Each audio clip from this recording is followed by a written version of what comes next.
George H.W. Bush. This is the prisoner Kurt Muse.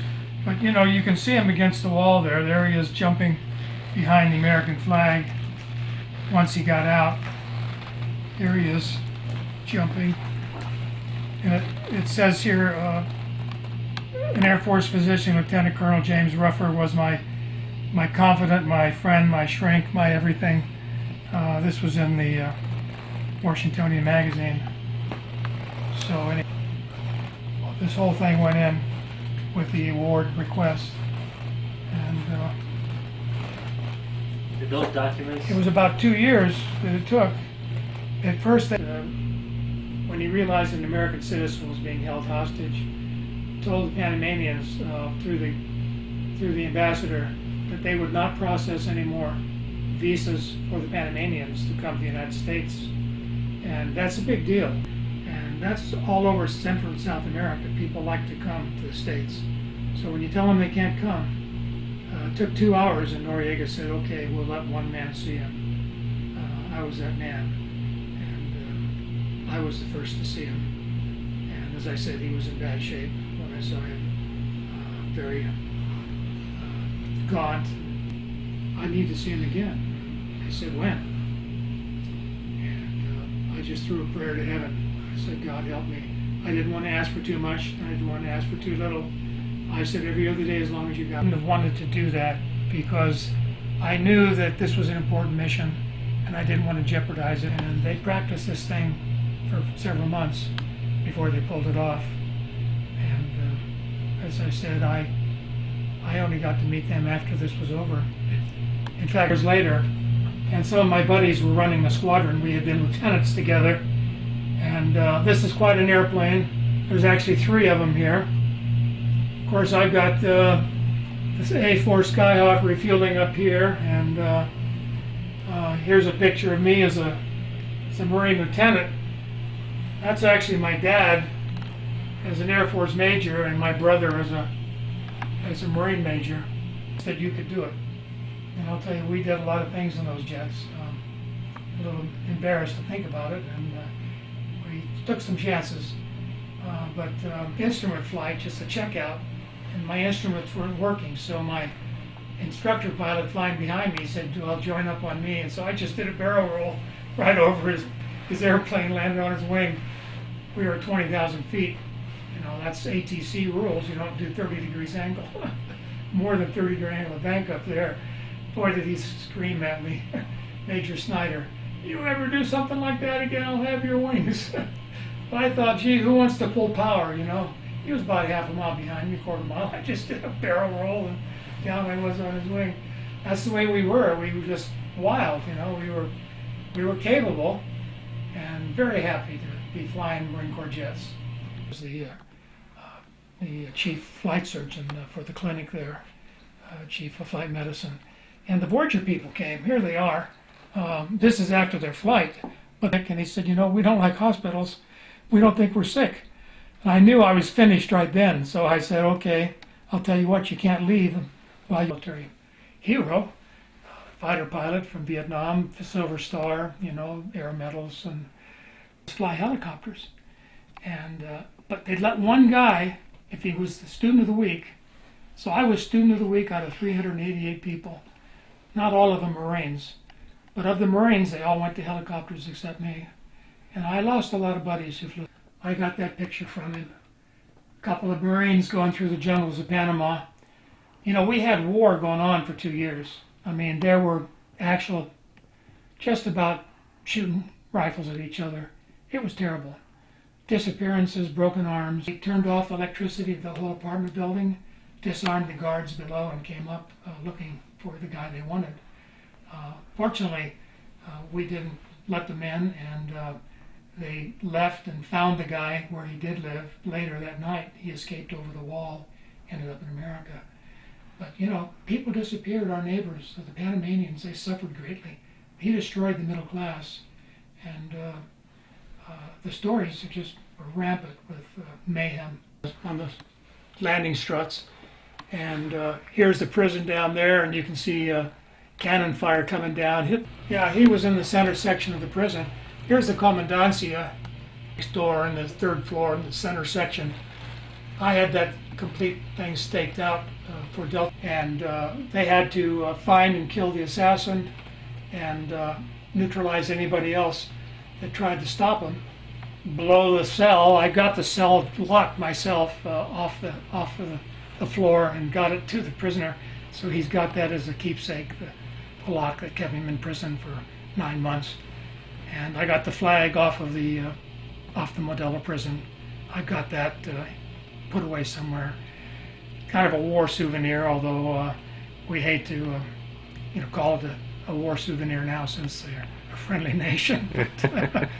But back then we didn't think there was.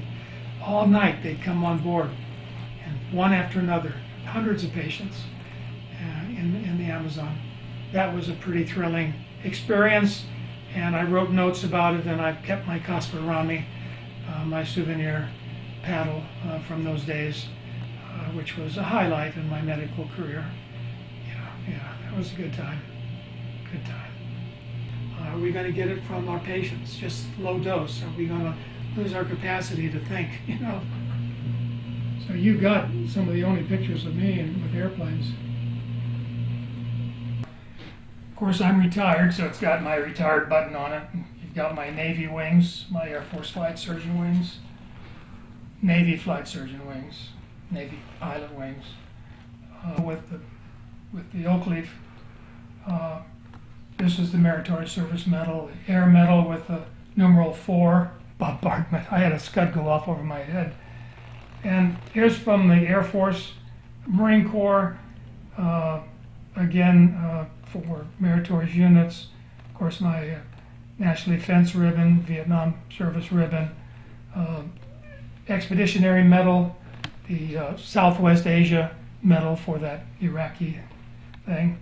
And these are the longevity medals from the Air Force, and the gallantry cross from Vietnam, Vietnamese cross. And here's the Bronze Star with the V a lot, because the Modelo prison experience in Panama was a big piece of my heart. I went through a certain amount of my own mental anguish, not knowing whether my captive would be coming out.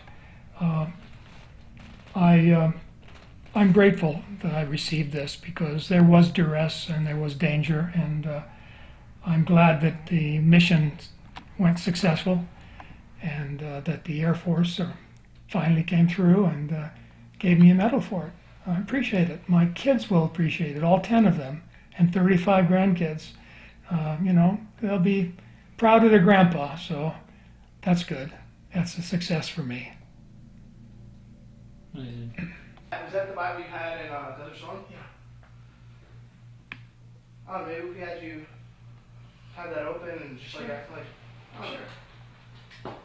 Piece of wood, some string, and he made this ship in a bottle and gave it to me for saving his life, and that was quite a thing.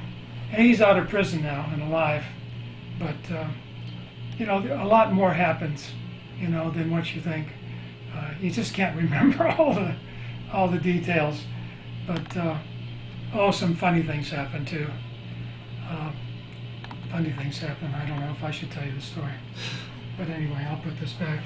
A couple of years ago, I got a call from a Chief Master Sergeant, Marine Corps in California. He had invited me to become, at his colonel's request, be their guest of honor and speaker at the Marine Corps Ball in San Diego in 2000, November the 13th, 2000. I was so proud to be that, a couple days late for the Marine Corps birthday, but still, it was my chance to put on that uniform and stand up in front of the Marines and be the guest of honor at the Marine Corps Ball. And this is the tribute they gave me. This was Mal's 41 that invited me to be their guest speaker. That's a once-in-a-lifetime opportunity, and I gave him a 20-minute speech with no notes. And Yeah, here, come on in. Thank you. See. Class A accident. Uh-huh. And got to be on base. And while I was here in the heel, so that was 79. Yeah. And I appreciate very much being here. Yeah. I got this award in the mail. And I called Randolph and said, I got the award in the mail. Is that all? The Modelo prison, Uh-huh. Delta Force, and 9 months every other. As a reminder, military guests will render appropriate honors during the playing of our national anthem. We invite our civilian guests to stand and place your right hand over your heart during the national anthem.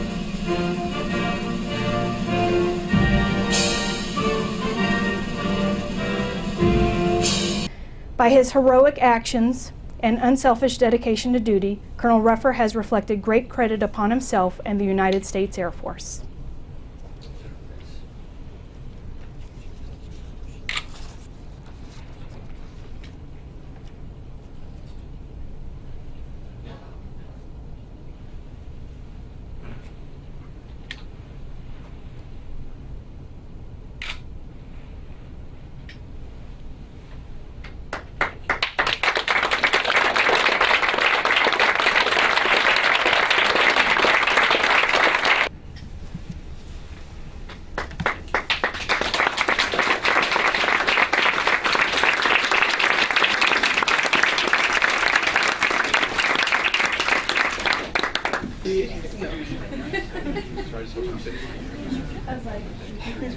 I like his uniforms. I like it. I love that Yeah, jacket. me too.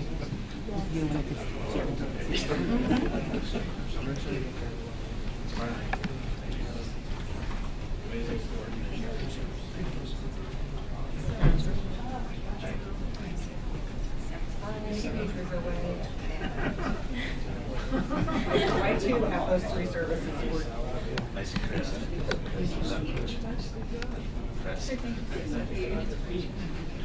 Ellie, I won't be there for your